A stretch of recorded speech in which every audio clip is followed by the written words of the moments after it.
Straight ahead, there's no left or right. Straight ahead to your heart. Dan Grider, Probable Cause. It is Sunday night, February 4, 2024. Glad to have you with us, especially you guys in the live chat room hanging out here tonight. Tonight's a little bit of a long video, but I got it action-packed. I am going to show you this little bit of footage right here. You're not going to believe it.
Straight ahead, there's your engine failure straight ahead. I got the whole story. This guy's name is Dan Grover out in Auburn, Washington. Had an engine failure in his Sonics in just a couple of weeks ago. He contacted me. He gave me the footage. I'm going to show it to you here in just a second. But he lived. That's the good thing here. And he had an engine failure. He actually had 2 engine failures. You talk about some scary footage. Take a look at this.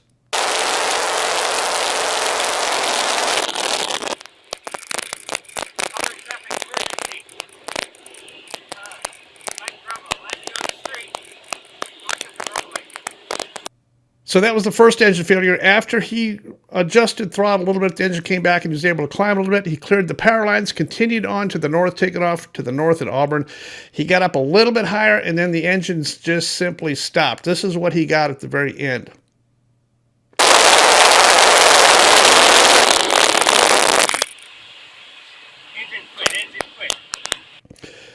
So here's a few pictures of the airplane on the ground as a Sonics.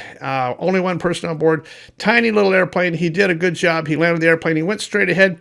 The news people here, they're telling you that he tried to turn around or that he was unable to make it back to the airport. Initial reports show the pilot lost power after takeoff and was just not able to return to the airport.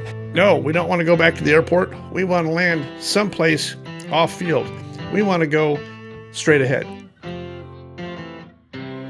Straight ahead is the theme for 2024, the DTSB 2024 theme. Straight ahead, so many accidents caused by attempting to turn around, attempting to go back. Going straight ahead is really what we want to. I've tried to get a video up this week. It's a long process. It's far more involved than I thought it was going to be. I still don't have it done. I am working on it, but it matches this theme. I'm going to use the Amy Grant song. This is her song, Straight Ahead. There should be no advertisements on this video tonight because this music that I included, listen to it here. Here it is again, Straight Ahead.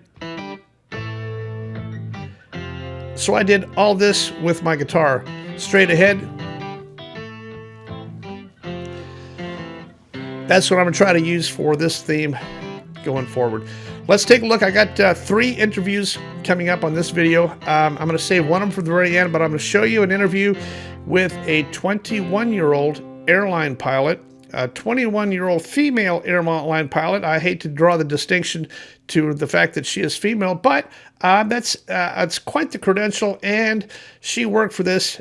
She did it, and she got there. At age 21, she's flying a 70-seat RJ, and that interview is going to be at the very end of this. I hope you'll hang around. A couple other very interesting interviews I've got coming up. I interviewed the guy in Clearwater, Florida that watched the Bonanza go over, and he told us what he heard and what he saw. That interview is coming up. Plus, I've got a special interview that's going to be on here in just a second. Trent Palmer is fixed to join us here in just a second. If you've all followed the Trent Palmer case, that is a fascinating deal. So this is going to be a little bit longer video because I got a few of these segments that I got to include here tonight, but we're just going to jump in here and get going. We appreciate you hanging with us here for the evening. These videos have turned into be just a weekly recap, and so much stuff to jam into this one, but let's go ahead and get started. You know, that video I did at the that's going to be at the very end of this has to do with that 21-year-old. I actually gave an AQP flight review to her father, and he's on the Zoom call as well. An AQP flight review, I did 2 of those this week. Here's one with Roland from this week, and then I did another one with this guy from North Carolina, came in, flew his Mooney. 2 successful AQP, but I want you to know, out of all the AQP flight reviews that I've ever done at my home airport or away from base, I have never had anyone be successful at the basic maneuvers out of the box. I have never had anyone do everything successfully where they would have lived if it had been real life. Isn't that amazing? Most of the common comments that I get is that we've never done that before. I've never had a chance to practice this. This is something I've never seen before, and I've never had this in training. Almost every one of the AQP maneuvers that I throw at these guys, it's a fail on the first one, and then we work up to polishing it and fixing it. So that AQP concept, if you'd like to come into Hampton, Georgia, our fuel is $4.58 a gallon, self-serve at KHMP. Glad to have you. If you want to check out some of our ride-along videos that we've done, Dylan and I, at Hampton, Georgia, you can check those out. You're welcome to come in and take an AQP flight review. I'd love to have you. Includes lunch. Come in for the afternoon. We'll fly your airplane or ours and jump in here and get an AQP flight review. Let's move on. You know, our 5-year summary is actually looking pretty good. I'm going to put it up here on the screen here for you. It's a 10-year project, and I'm exactly halfway through it. But look at the average here. This is our fatals per month. We're trying to get our fatals. It's been historically for 20 years above 18 fatals per month average. So right now we closed out the year 2023 just a little over 14 per month. We're trying to drive that down. It's on the way down. So far for the year 2024, we're at 13. I'm going to put those on the screen here for you. That's the month of January. We had 10. And so far in February that I know of, we've had 3. That's a total of 13. We're trying to get this general aviation fatal accident rate that's going to drive everything down, including your premiums, less laws, less regulation, less FAA, less red tape, less insurance premiums. It all centers around our accident rate, making our accidents more survivable and getting all that done. But there's our fatal accident rate for general aviation. Let's talk about the schedule coming up. I'm going to put this up on your screen here for you. The next object that we've got to comply with here is in the month of February. This is the NATA in Nebraska. Here it is on the screen. This is the Nebraska Aviation Trades Association. I'll be out there on the evening of the 19th for their social and drinks out there at the Crown Plaza. You're welcome to go to this. All this is open to the public. On the 20th, it's their luncheon. You do have to buy tickets to their luncheon. I'm not sure exactly how that works, but you can check in with them if you'd like to attend. I'll be there. If there's anybody that wants to fly in, here's the area map of all the areas served by Delta Airlines in the area here. I could fly in any one of those. I'm looking for somebody that might want to travel with me via little airplane from any one of these locations into Nebraska. You can bunk with me. They gave me a hotel room, and you can bunk with me if you'd like to. Wednesday, March 6th in Columbus, Ohio. This is, I'll put this up on the screen. You do have to reserve this, and this does cost $20 per person for the evening dinner. All that money goes to them. That's their Pilots Association and their deal up at Lane Aviation in Columbus, Ohio. Happy to go up there and talk about AQP to their pilots. And then on the 16th of March, down in Crestview, Florida, this is an EAA chapter. I'll put this up here. And notice on here, on this flyer, it says, please RSVP. They're trying to get an accurate head count. This is a breakfast, 10 a.m. on Saturday morning. Most likely we'll have the DC-3 down there, taking the DC-3 out on a 3-day road trip, which should be fun. We'll be in Crestview on Saturday morning down there and talk to them, and then we'll launch in the DC-3. If you'd like to see the DC-3, remember, if it's there, I think it will probably be there. But if you'd like to see the DC-3 and you want to go inside, that's totally free. If you'd like to come back out, that's $5. I think that's totally fair. We've got some small children still left in there from last year that didn't have $5. Let's go on to the next item here. This is April 13th. This is Purdue. We were there last year. I took the DC-3 up to Purdue in Indiana. They're having their Purdue Aviation Day on the 13th of April. Notice the DC-3 made front cover of the website here, which is all well and good. I'm not sure yet on logistics. It's a little bit far out. Don't have all those done here, but I'd like to promote the event anyway, Purdue Aviation Day.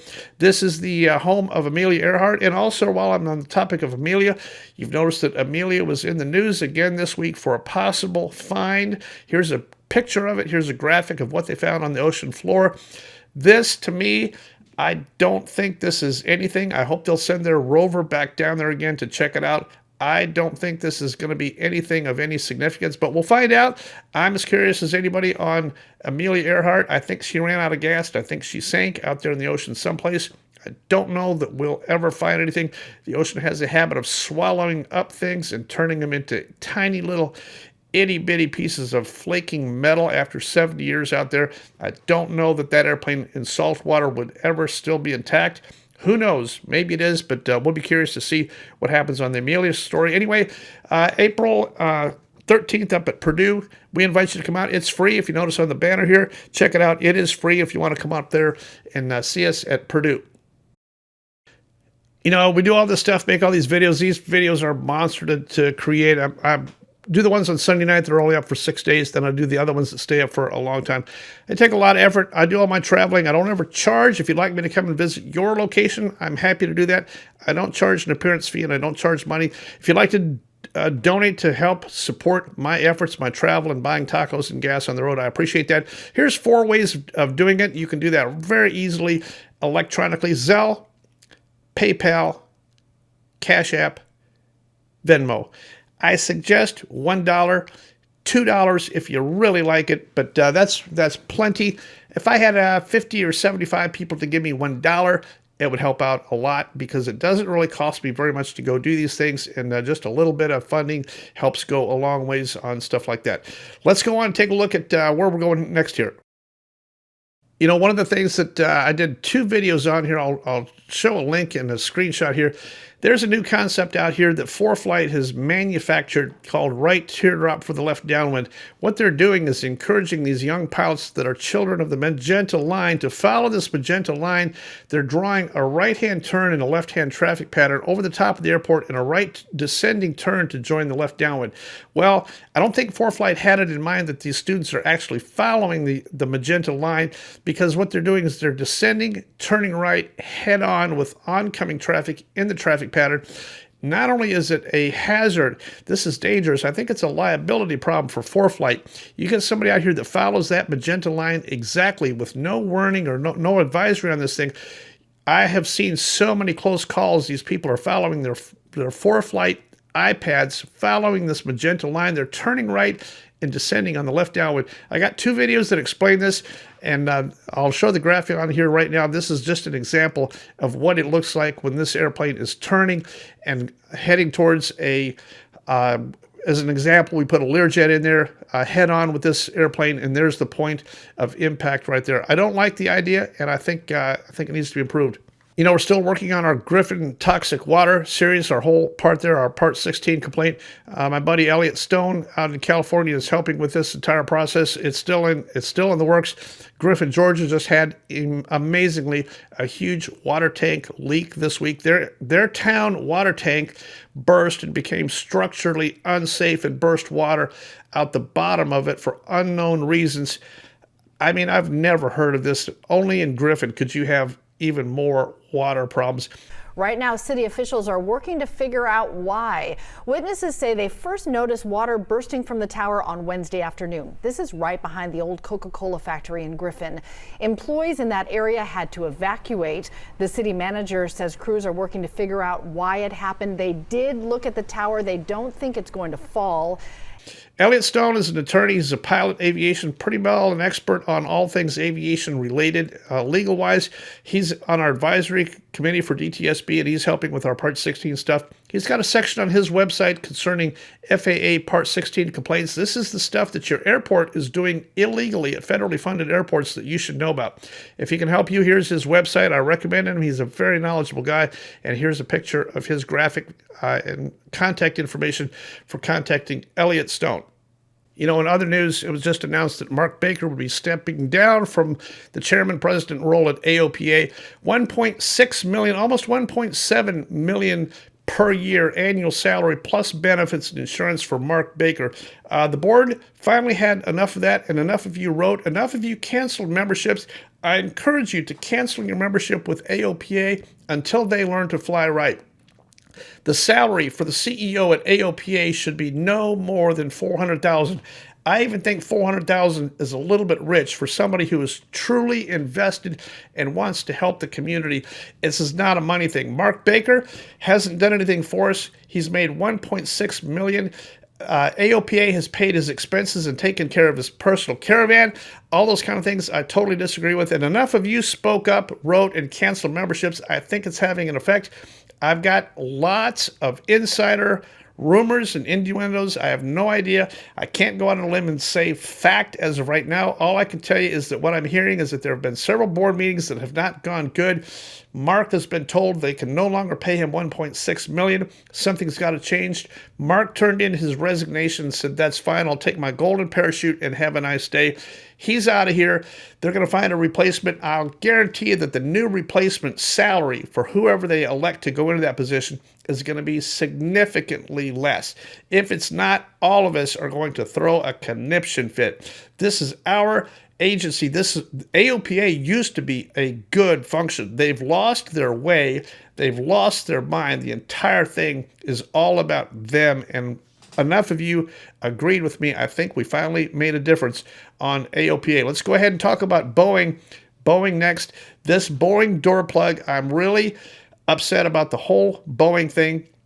Boeing is not a bad airplane. I think they forgot the 4 bolts. I think that's one guy that made a mistake. And I'm going to tell you about one other mistake. I made a mistake. The Boeing 757 in Atlanta that lost a wheel, my initial reports were that the B-nut and the cotter pin were never installed on that and the wheel simply rolled off. Not true. I haven't gotten pictures yet, but now they're telling me that the axle on that side actually broke and the wheel left the nose gear of that 757 because of a faulty axle. My case is that in this Fox report here, I'm going to show it to you. This lady is talking about all of Boeing's problems and what is wrong with the Boeing culture. I mean, what happened to the culture inside Boeing? I don't think it's a culture problem. And here's the things. I've taken the stuff off of her news report and I've drawn a line through them. None of these are Boeing design problems. In each case, this is an individual who failed or forgot to do something. We are all forgetful. We all forget to do something. Each one of these Boeing things that she listed on Fox News and put up on the screen here, this is not a Boeing culture problem.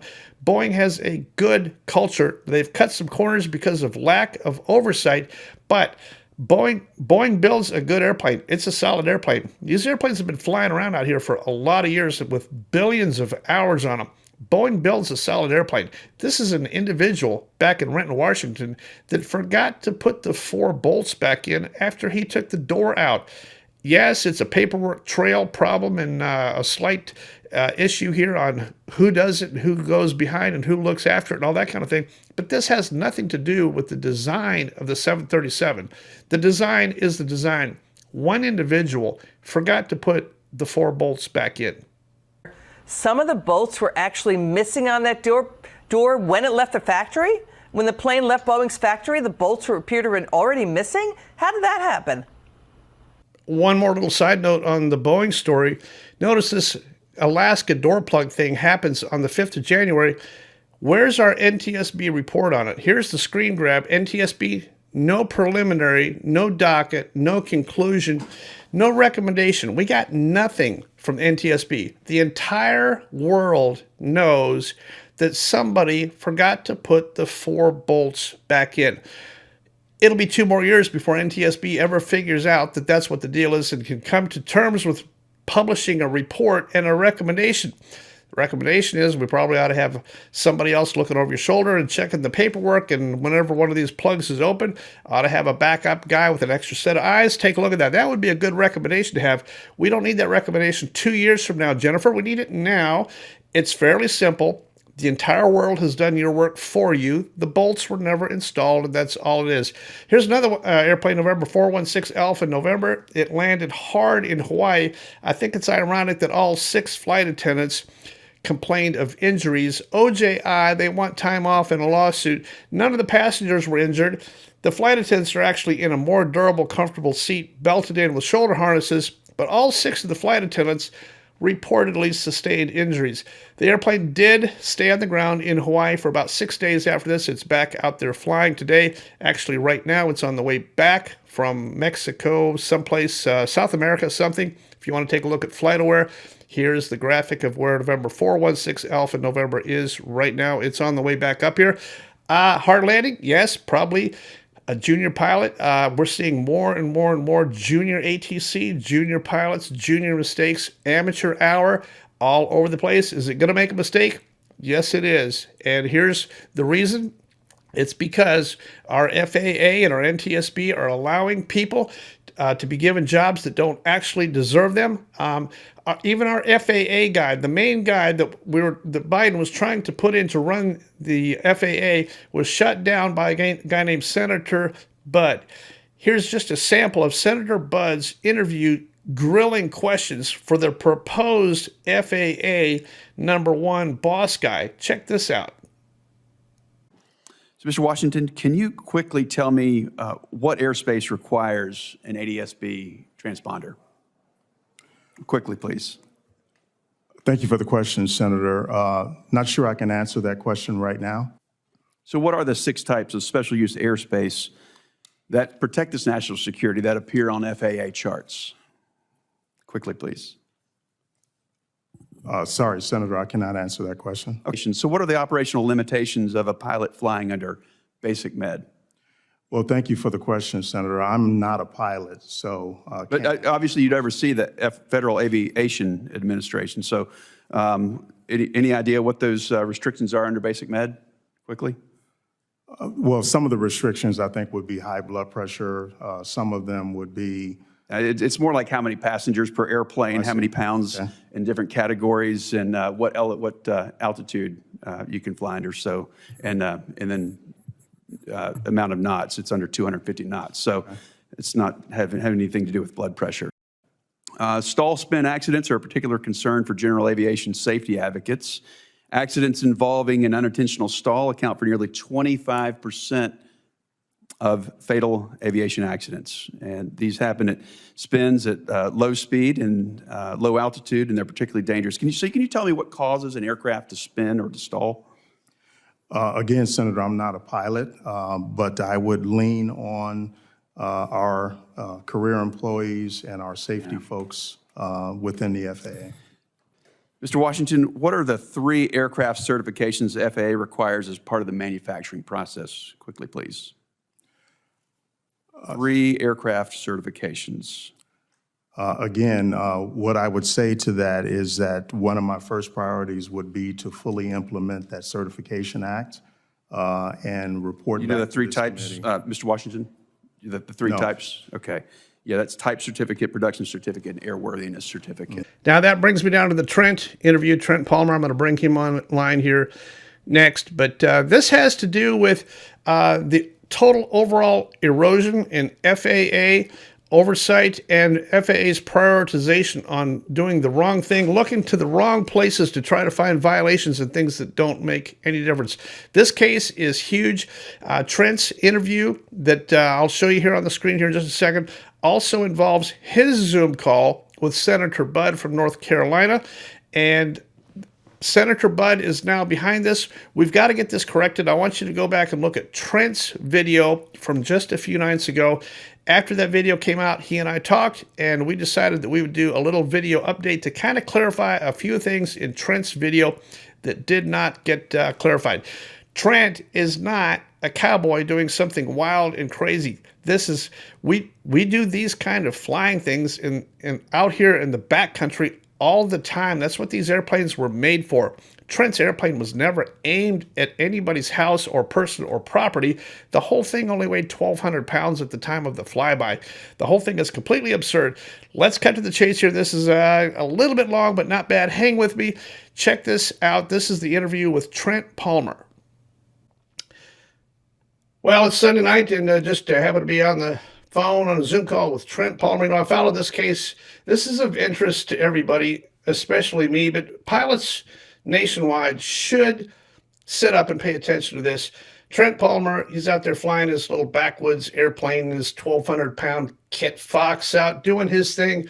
And he has this problem. I got Trent on the Zoom call. We're going to talk through this because Trent just made a video the other day. In his video, he had a Zoom call with Senator Budd from North Carolina. This is the same senator from North Carolina that did the grilling of the potential FAA guy that did not get selected to become the FAA. This is Senator Budd. He's actually got a little bit of grit to him, and now he's involved in Trent Palmer's case and some of the stuff that happened off this. So I got Trent on the line. I'm going to bring it on, and we're going to ask Trent just a couple things. I think there's a couple things that we could clarify, and I'm going to point you back to go back and look at Trent's video after you see this one. Some of it might fill in the gaps and make just a little bit more sense for you. So good morning, Trent. How are you today? Good. Yeah. Thanks for having me. Yes, sir. Well, I appreciate you stopping in here for just a second. This whole thing is absolutely interesting to me. You put this video out. I'm going to direct people back to your video. Tell me what the title of it was. The title was that we need your help and we all need to act. And it was basically, the thumbnail said FAA versus everyone. Yes. Yeah. So basically the broad strokes of it, Senator Budd is pushing through a new bill to amend the regulation regarding flight at a safe altitude 91.119. And he's calling it the Backcountry Aviation Protection Act. But it really spans much wider than that, which is what you and I are kind of talking about here. And I think a lot of people might have been a little confused on that side of things. Yes, it's called the Backcountry, but it's going to have language in there that applies to all of us. Tell us about the broad stroke reach of the FAA, what they've got currently that we're trying to get corrected that could help all of us. Yeah. So really my ruling here just shined a light on how broad this regulation is, and intentionally so. And basically the regulation says, except when necessary for takeoff or landing, you have to stay, 500 feet when over sparsely populated areas from any vehicle, vessel, person, or structure.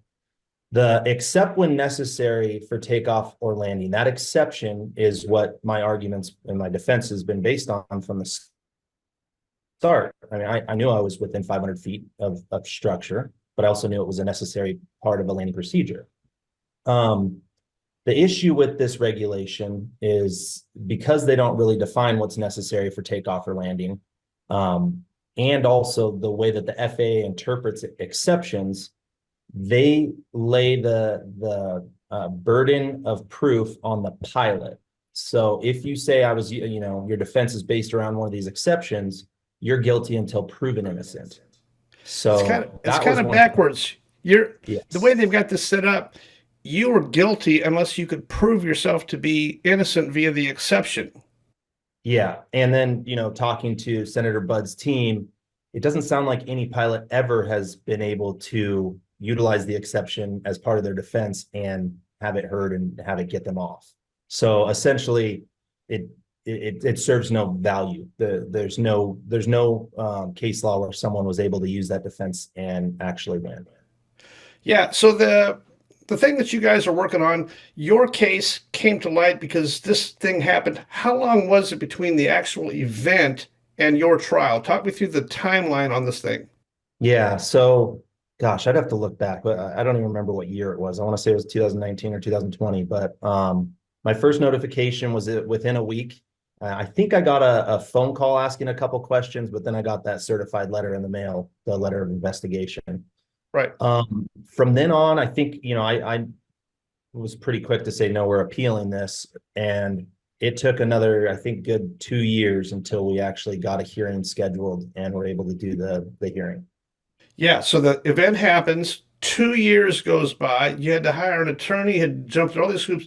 2 years, it ends up in a trial. At the trial, did you get a jury? No, this was all through a Zoom hearing. Yeah, you aren't given a jury or anything. It's just basically the FAA and their attorney versus me, and the NTSB is the administrative law judge. The NTSB becomes the judge. There's only one person who gets to make this decision. And did this judge defer to the request of the FAA? Yeah, he did. And I'm assuming you saw at least the Amicis group's appeal on my behalf, because that was their big issue with this, is that the NTSB in this situation is supposed to be an independent body that checks the FAA and hears it from a unbiased standpoint. And so the fact that they just deferred to the FAA is unconstitutional at its basic level. Yes. So you have a FSDO employee, Mr. Morgan, who files this complaint. They get an FAA attorney. They take you through 2 years of hoops to go before an NTSB judge. You spent 6 days in trial to prove something that you didn't have the burden of proving in the first place. And then they simply say, we're going to defer to the judgment of the FAA. That makes no sense to me. Yeah, me as well. And then after that, you took that decision and you appealed it to the you appealed it up to the next level. When you appeal after you lost your trial, you appealed it up one level. Who hears that appeal? The NTSB. Yeah. So now you got the good old boys saying, yes, our good old boys did okay. Yeah. So yeah, it's tricky. And I mean, it's pretty well known that the guys at the NTSB and the guys at the FAA, I mean, they're buddies. They're one and the same. It's a difficult system. And from a pilot's perspective, there's no hope. So we knew from the start when the ruling was against me, which was that blindsided us because they didn't have any evidence. You know, the FAA attorney had thrown out the argument of if it was an acceptable landing site. Basically, they never alleged that it was an unacceptable landing site. So we weren't given the chance to come up with a defense for that. But the topic got brought up in the hearing. We came up with a defense on the fly, and we were taken to a sidebar, and the FAA attorney said, no, that's not of concern. I'm not worried about the acceptability of the landing site. So at that point, that's off the table. We weren't given the chance to defend that. But then during the ruling, the ALJ brought up that it was an unacceptable landing site based on it not having a windsock, runway markers, all this stuff. But we didn't have the chance to defend ourselves on it. So basically, he took a bunch of somewhat conflicting and clearly biased witness statements that, again, they weren't aligned in a lot of senses. There was no evidence. And then he even, put words in my mouth in his ruling, saying that I stated that there was another way to do this inspection pass, and I clearly said there wasn't. So there was a lot of errors. Bottom line, we all make low passes and flybys and everything. Every grass strip and country cookout that you have 500 airplanes making low passes, flybys, and everything. Yours out in Nevada, I looked at this on Google Earth. Your airplane only weighs, at the most, you probably weighed somewhere around 1,200 pounds dripping wet, and you flew perpendicular to the object in question. You were never aimed at it. You flew perpendicular. The worst that could have happened is you could have hurt yourself and ended up in a boulder if something went wrong, but you weren't aimed at any person. Nobody got damaged. Nobody got killed. Nobody got hurt. There was no accident. There was no event. There was nothing. Nothing happened here, and it's taken this up. Now we're spending federal money to take this to federal district court and all of this kind of stuff. It's actually a good thing because this is going to cause some change at the FAA, and this is what we need. I got one other question for you, Trent. Is it possible for our government in America, and I want to be very careful how I word this here, I think we have good cops, but I think we have some bad cops. I think there are some very good judges out there. I think there are some crooked judges. I think there are some good lawyers. I think there are some crooked lawyers out there. I think there's both here. In this particular case, is it possible that the FAA gets preferential treatment on their wrongdoings and yet goes after a YouTuber like you for absolutely nothing? Is there a double standard here that you see? I mean, objectively, yeah, of course I'm going to feel that way. Again, Yeah. I wish we could have recorded and broadcasted the whole hearing. It was pretty amazing that it wasn't thrown out in the first 5 minutes and that it continued to go on and we were arguing about nothing. And by the end, it was just, to me, that there was no track where I could have prevailed. From start to finish is built against you. Exactly. Well, for the people that are watching this, I implore you to go back and take a look at Trent's video. It's labeled FAA versus everyone. There's a little call to action in there to write a letter if you're a political type and know how to do those. I don't, but I know people that do that political kind of stuff. The thing really is important to all of us, and that's the main point of our Zoom call here. This is not a backcountry deal. This is a pilot deal. This is truly FAA versus everyone. And, we had a 172 crash in Atlanta here in December. 2 feds on board. They crashed a 172 and did property damage. No FAA report. It's not on the NTSB register. Nothing happened to them. I mean, you talk about a double standard. Here's 2 feds go crash a 172 day VFR, and it doesn't even make it on the register. They don't even put the paperwork in for that. Isn't that insane? That's ridiculous. And one thing too, I want to mention, I know I got a little bit of kickback in my comments that I think a lot of people are under the impression that I'm trying to push people to support this bill to help me with my case. And my case is done and gone. This will never at any point affect my case. Right. And realistically, regardless of the ruling on my case, we still need to make this change because this whole gotcha moment they got me on, we now have precedent that'll make it much easier for the FAA to do this to others for even broader circumstances. So this is a big one. This is a big one, and I don't think people understand how big this is. Your tiny little kit fox. This is a big one, and it's going to be a big one. I think it has the potential of doing something that needs. I'm not asking for a handout or a free lunch here. I'm asking for FAA to fly right. I just want you to be fair. Fly right, apply the rules equally, and quit going around making this stuff up. This is totally, you're a citizen, you didn't do anything wrong, you're flying an airplane. They need to pay attention to Boeing and airplanes and big problems where people actually die. Nothing happened here, and they've made a federal case so that Mr. Morgan could get his name in lights, and that's all it is. And as you can tell, I'm a little bit fired up about it, but I appreciate you jumping on here, Trent, and I'm going to include this little section, and I implore people to go back to Trent's video, take a look. If you have an opportunity to contact Senator Budd's office or your local state representative, your state congressman, your state senator, however that works, send an email to somebody about this and support the, what's the name of this thing called again? The Backcountry Aviation Protection Act. Backcountry Aviation Protection Act. I appreciate it, brother. I'll let you know what we get out of this thing here, but I appreciate your work, and stay strong, all right? Yeah, thanks again for having me. Yes, sir. Thank you, Trent. I hope you'll go back and check out his video and support this. Write a letter if you can. Let's go on. I'm going to show you the fatals for January, and these are on the screen here now. Take a look at this, and I'm going to give you just a little bit of clarification on this. January, we ended up with 10. The 2 that we have not talked about are number 9 and number 10. Number 9 was the Air Cam in Texas. They simply hit a tower guy wire. The guy's name was Gene Walker, 66 years old, and he flew right into the guy wire, killed 2. And then on the next slot number 10 here, November 30, Alpha Kilo, that's an RV6 in California.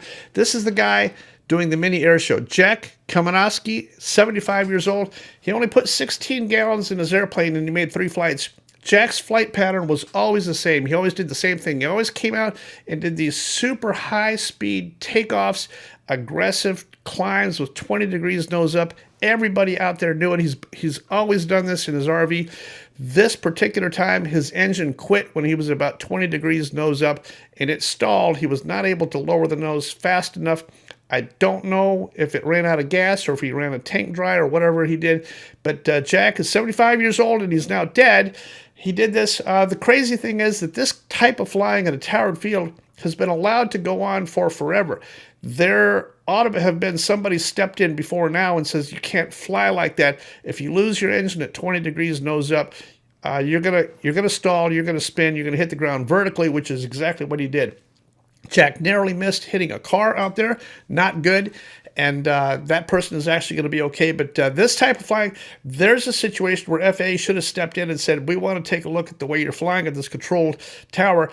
That's not a standard traffic pattern. That's an abrupt and aggressive maneuver in the traffic pattern, not allowed. Where's the tower guys that put up with this for all these years and all these takeoffs and all these circuits? I mean, if you look at his flight aware, his traffic, this is all this guy did out there, and everybody knew it. Now let's take a look at the February fatals for 2024. There's only 3 of them so far. I'll put them on your screen here. Here's our sheet. Remember, 18 is average for the month. So far, we've got 3. The very first one here is November 5520 Papa. That's a PA-24-180.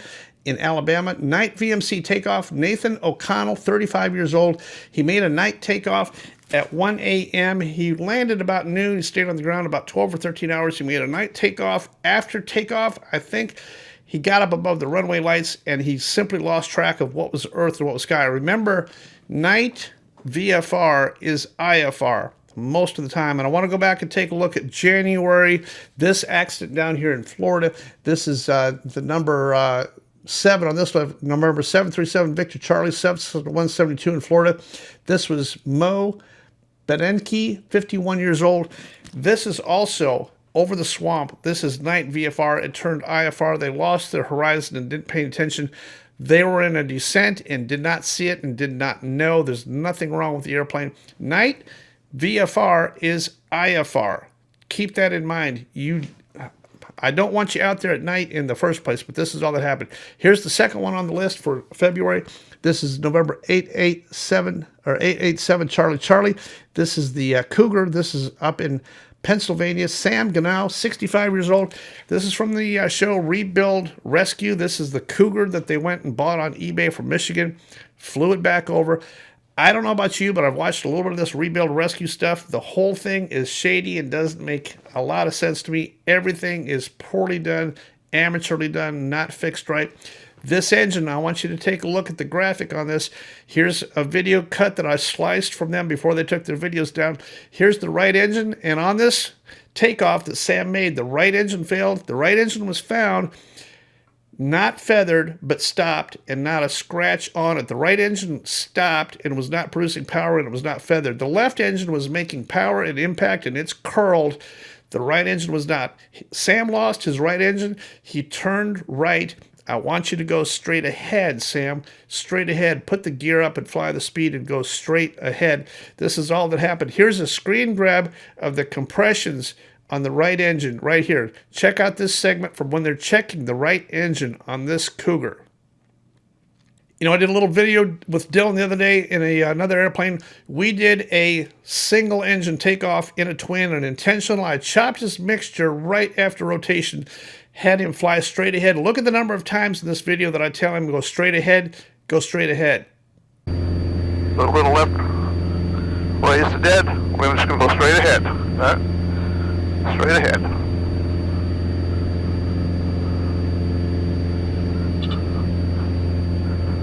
Straight ahead, you're good. We're not doing a thing, we're runway heading.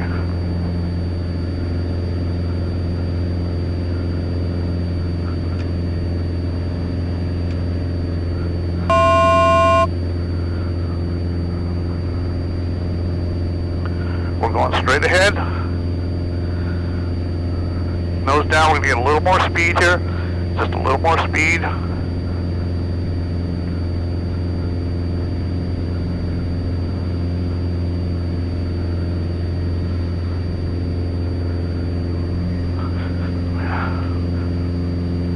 Just go straight ahead.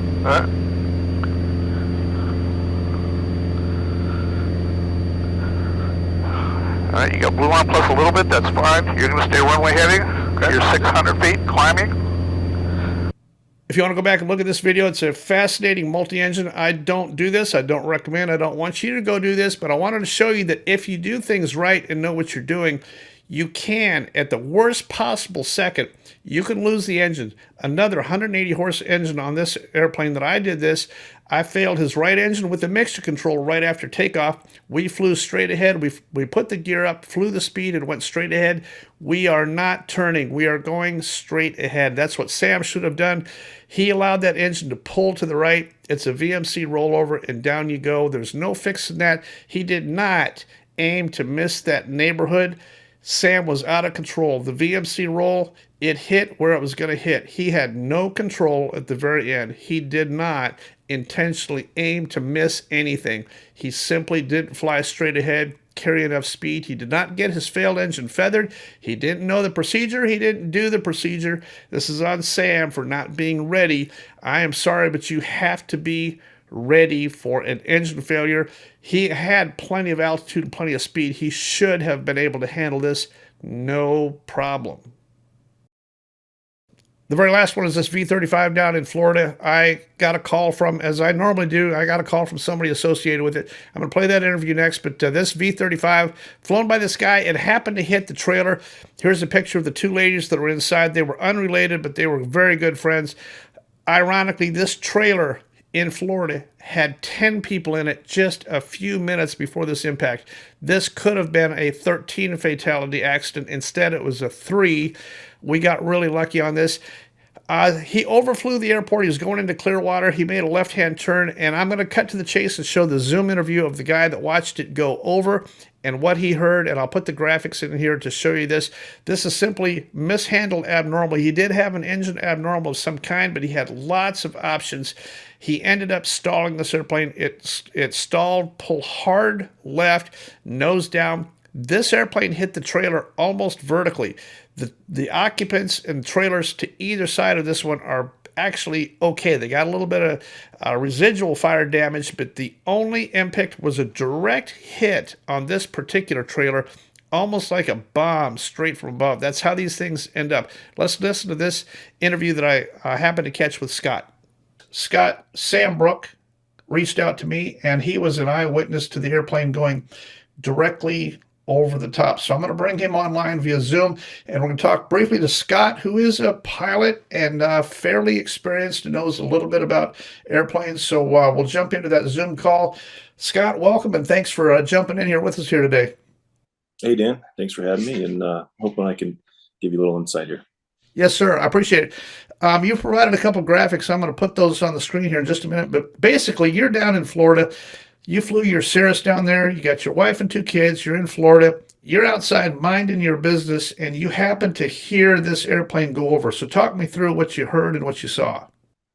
Yeah, that's right. So we're down here for a little bit, and essentially we were just getting ready to go to dinner, and I had stepped out of the house before the wife and kids, which is par for the course. So I walk out on the front walk, and it's kind of a nice night, and I heard an airplane passing overhead, which is, an immediate trigger for us pilots to look up or figure out who it is or where's he going. So I did just that. And in the moment that I looked up, I heard the first backfire of what I believe to be 3 or 4. And, I stopped in my tracks and just kind of, followed the lights and the strobes. And I heard 2 to 3 additional backfires right after another. At that point, I picked up my phone, like many of us potentially would do, and opened ForeFlight, turned my traffic module on, and tried to identify who this was, where they were going, what altitude were they at, immediately gathering some situational awareness of what's going on. But the long and the short of it is it flew right over me. I literally just stepped out of my house. We had just gotten back from a flight a couple hours before. I stepped out of my house. We're going to dinner, and then bang, bang, bang. I hear these series of backfires. So the blue dots on the screen that we're seeing right now, that is the position that you were in, and those blue dots are just about the position that that you heard these backfires approximately. Yeah, that's right. That's basically what I heard, and the fourth one is a little bit vague in my memory, but between 3 to 4, the last two, are a little more of a gray area. But that's from my recollection exactly what I heard and what I saw. Yeah, so you were able to actually get a screen grab while the airplane was still in the air, and I'll put that up on the screen here right now. This is your screen grab that you got while that airplane was still in the air, probably about 40 seconds prior to his death. You got the screen grab of where this thing was going. This airplane traveled just a little bit northeast of you, kind of southeast bound, and then made a little bit of a left-hand turn just before the impact. Yeah, that's right. The only other thing maybe to note is I did hear, whether it was voluntary or not, a few basic power reductions or adjustments, I should say. And it was on the forward side of hearing those backfires. So, I won't speculate, but it sounds like there was some sort of power adjustment, whether he meant to or not. And right. Followed by the backfires. But yeah, right overhead, maybe 2 o'clock to my vision. And I just waited and waited and waited. And then my family came out, we got in the car. I told my wife, I said, something's not right. And as soon as we pull out of the driveway, we heard, a whole plethora of sirens and that's where it was. Yeah, I've got the ATC audio. He definitely told approach control that he was losing his engine. Coming to Albert with it. I can't see the other airport. I'm losing engine. I appreciate it. The final result is us as pilots, we have to fly that wing. There was probably nothing wrong with the airframe or flight controls or anything like that. He didn't have an in-flight fire. He wasn't on drugs. He wasn't on alcohol. He simply had an abnormal, and he caused the wing to quit flying. The aircraft definitely impacted almost vertical into one trailer in a trailer park. Happened to have 2 guys sitting inside watching TV, minding their own business, and none of the 3 felt any pain. That would have been over instantly. All 3 were killed in the blink of an eye instantly, and they were simply at home minding their own business. It reminds all of us to fly the wing, pay attention to airspeed, and we're going to have abnormals, we're going to have engine issues, we're going to have things. We have to have a plan B. I think this guy could not find that airport. I've been down there. That's a very difficult airport to find at night, but he, in conjunction with couldn't find the airport, also suffered some kind of an engine abnormal and made a turn. At the very end, that wing was definitely not flying. That's a stall spin. Yep, I'd have to agree, unfortunately. Well, I appreciate you coming down. I hope to get to meet you sometime, and I appreciate you taking the opportunity to just jump on here with a quick Zoom. Your information is very valuable because you are a pilot and you heard it firsthand. You're probably one of the few that actually saw this thing go over and listened to it and were able to discern what you were hearing in conjunction with the ATC tape. That's a lot of circumstantial evidence, but that kind of points to pretty much what happens here. Yeah, I agree, Dan. Thank you again, Scott. Sure appreciate it. And I'm going to get this thing included in this video here, okay? Okay. All right. Talk to you soon. All right. See you. Well, here's an interesting one. You don't run across this very often, but here's a dad and a daughter both totally into airplanes. So we're going to jump in and do a Zoom call here. I happen to have coordinated this interesting call. Now, the cool thing about this is that dad flies his airplanes, but he's got a daughter who's an airline pilot, which is not necessarily that unusual, but wait till you figure out how old Megan is. Let's jump to this Zoom call that I've got in progress right now. Good morning, Roland and Megan. How you guys doing? Good. How are you? Morning. Morning. Well, we'll make this really quick, but Roland, I just want to say thanks for reaching out. Roland came in and did a AQP flight review with me this week in his 172. But in the process of that and we did a bunch of flying, a bunch of ground school, a bunch of things. Learned a little bit about his history and where he came from. And then he happened to mention that he has a daughter that's flying for an airline, which I thought, well, okay, that's nice, everything. But Megan, tell us how old you are. 21. 21. And you're flying right seat in what kind of an airplane? In the Embraer 175. Yeah, now that's amazing. So briefly, your history is, I think you started flying before your dad at age 16, is that correct? Yes, at 16 started flying, and he started flying after me. So he started flying after you, and then you went on, got your stuff. Eventually, where did you go to school at? I went to Embry-Riddle. Good. But you still somehow had to end up with 1,000 hours of flight time to get your restricted ATP. So how did you do that? Yep, so I got all my hours by first getting all my ratings at Embry-Riddle. Then after I graduated, I went and got my CFI.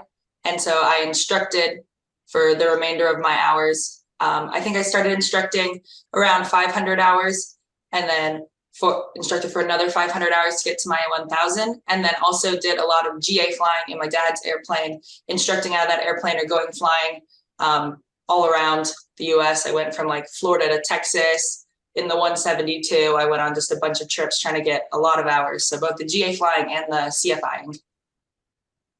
So it can be done. Yes. Yeah, that's quite amazing. You know, I got a son out there doing the same thing. He's time building in a Cherokee and all that kind of thing. But what would you say to all the other young people out there, age 16, 17, that are looking out there?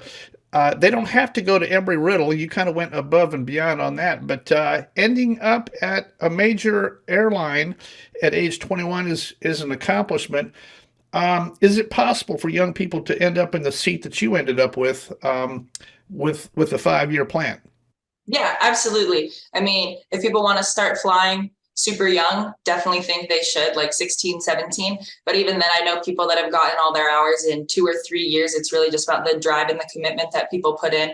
And you don't have to go to a 141 college and get all your training done there. You can do it at a mom and pop flight school. It's really about the commitment and the drive you have. It's about the commitment and the drive. Yeah, so I think that's awesome. And then your dad, your knucklehead dad, he ends up buying an airplane after you started flying. And Roland, tell us how many years you've been flying, and tell us a little bit about that 172. You've got how many hours now? Yeah, I started flying about 4 years ago. It was kind of the COVID boredom thing. You know, what should I do? So I saw Megan having a lot of fun flying. And I said, well, I want to learn what this is. So I went out to a local mom and pop school here. And even before I got my private check ride, we went out and bought the plane. Megan flew it home from, I think it was over in South Carolina somewhere. We went over and got it. And then I completed my instrument and commercial rating in that plane. And I'm a check ride away from a multi-engine. So I just got to need to complete that. Obviously can't do that in the 172. Yeah, all in the period of about 4 years, wouldn't you say? 4 years, and I've got about 850 hours. So some of those years I was putting in 300-400 hours of flying a year. And that's even possible to do. I'm obviously in my 50s.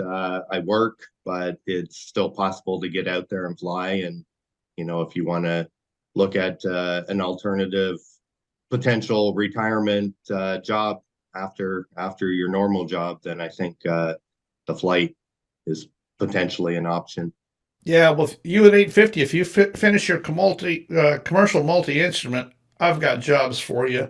They're all over the place. 850 commercial multi-instrument. You'll be right seated in a King Air or Citation, anything. You don't have to go to the airlines. You could be employed anywhere. Now, Roland, my question for you is, you reached out to me because you had been following me on YouTube.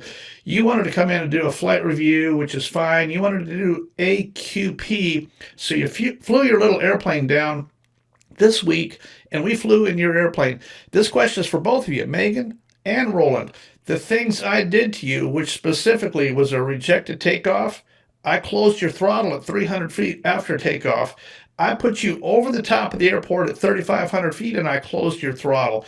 I gave you a ROTOT off the end of the runway where you could not maintain altitude or airspeed. Have either of you ever done any of those? In a single engine airplane, the answer is absolutely no. The only thing that I can relate to is closing the throttles on the runway was something that they teach you in multi-engine. Obviously, they shut down one of the engines on you. But in a single engine airplane, ever since I started watching you on YouTube, I would always say to Megan, why aren't we being taught this?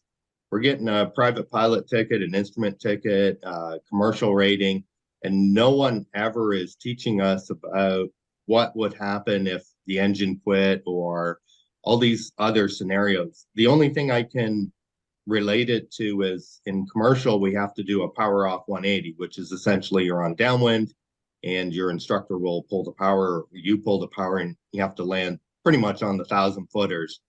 Well, that's easy to do because you can practice that. There's a white line on every runway that you go and you practice. But I took a look at that and I said, well, we fly to all different types of airports and all over the country, and Megan is flying all over the country. That engine could quit at any point in time, at any phase of flight. I said, I want to experience that. I want to know what that feels like. I want to be prepared for when that happens. And I think there's a big hole in the program for getting all of these ratings, for taking it to that level. That's the real life level. And I think that's a big thing that's missing out of all of the training path that we go through. So that's why I reached out to you. I said, I want to have this under my belt. I want to experience it. And the human surprise factor is the real big one there. It is what you do when these events occur, and they come at you unexpected. And that's what's going to happen in real life. And that's why I wanted to get this level of training and experience it and be ready for it. Yeah, so we did quite a few things. Roland, you were flying along at one point and your engine actually failed and my hands weren't anywhere near anything. Tell me about your startle factor when that happened. Yeah, that's a very good one. So Dan tricked me. He had me look out left and look at something, and unbeknownst to me, he reached down and he turned off the fuel on the floor. And then we continued to chat along, and we're flying along. His hands were in his lap and I was just flying along, and then all of a sudden the engine just quit. And it was like, oh my gosh, what the heck just happened? And that human startle factor takes you about 3 or 4 seconds just to realize, oh my goodness, something happened. It was for real at that time. And Dan is like, oh no, it happened. It's for real. What are you going to do? And so I think that, I've always kind of questioned, why aren't we being taught that? Why aren't the CFIs that are taking us through all of these ratings, why aren't they putting us through that level of, the human reaction startle factor? Exactly. Now, keep in mind, we were directly over the top of the airport when that happened. So if anything had gone wrong Absolutely. or anything like that. And then keep this in mind, when we turned the fuel valve back on, did you have to hit the starter? Oh, absolutely not. And, the propeller was windmilling, and I even asked you afterwards in our debrief, it's like, I don't even remember the engine coming back on, because I guess going through the flow of restoring the engine, turning the fuel on, carburetor heat, mixture, the engine just came back to life automatically. Right. And I didn't shoot any video in flight. I wish I had. I see the same thing all the time. At the instant of startle, Roland, you flailed like a fish on a dock. Your hands went everywhere, and the look on your face was a real one. So those are the things. And the difference here is AQP. I built this chart here. It is kind of cheesy and not very well done, but this is FAA and this is me. This is initial, this is recurrent, this is ACS, and both of you have taken check rides here using ACS. ACS is what we used to get our pilot's license. What I did to you is AQP. I gave you scenarios. This is normal. AQP is the abnormal. This is no surprise. This is surprise. This is training. This is conditioning. This is evaluation. This is no evaluation. And this is no abnormals. This is no awareness, and this is awareness. Two completely down the side, two completely different ways of thinking about it. Megan, in your experience as a CFI, have you ever, these are the things I did to Roland. We fixed a lot of policy and procedure things, checklist, normal. I gave him abnormals. I got him out of his routine. I actually caused him to land without the carburetor heat on or without doing a before landing checklist. I put him into that. Megan, as a CFI, have you ever done any of those kind of things to your students? Yeah, I definitely tried to do a lot more of those abnormal situations with my students, but that's mainly because me and my dad would talk, and we would talk about our experience through our training where we didn't get those abnormals in our training, and we were like, something is missing. So we'd watch you on YouTube and other people on YouTube doing these kinds of scenarios, and I was like, I want to implement that into my training with my students, because I want my students to have experience doing those kinds of things, especially with engine failures. I take them over top of airports and pull their throttles at 4,000 feet and see them try to come down and land, and have students who wouldn't be able to do that the first time. And I was like, what if that was a real scenario in real life where you're over an airport and your engine fails and they wouldn't even be able to make it to the runway? So I tried to practice a lot of those kinds of abnormal scenarios, but mainly because I didn't get that in my training, and neither did my dad. Exactly. Therein lies our problem. We're getting pilot's licenses that we put in our pockets, but then we go out in real life and real things happen to real pilots.